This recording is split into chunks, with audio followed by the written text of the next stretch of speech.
Pratite najnovije vesti televizije Metropolis. Skandalozni bukvar namenjen prvacima koji će u septembru sesti u školske klupe još uvek nije povučen sa tržišta i pored bučnih protesta roditelja i nastavnika.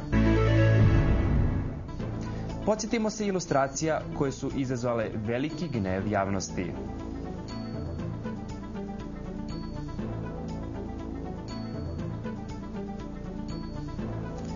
Časopis Playboy najavio je tužbu protiv izdavača spornog bukvara jer je kod slova Z kao ilustraciju stavio Playboyevu martovsku zečicu.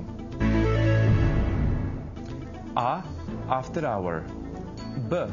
Backstage. V. VIP. G.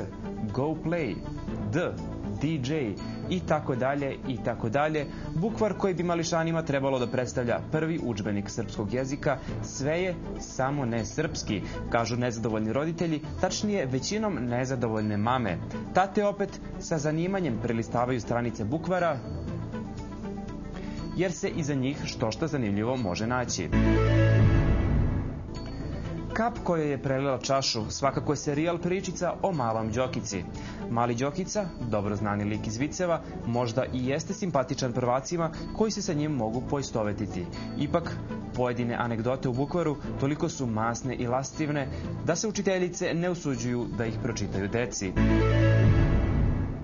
I na kraju, kakav je to bukvar koji se na buvljaku ispod tezge prodaje u kompletu sa Severinom, pitaju se nezadovoljni prosvetari.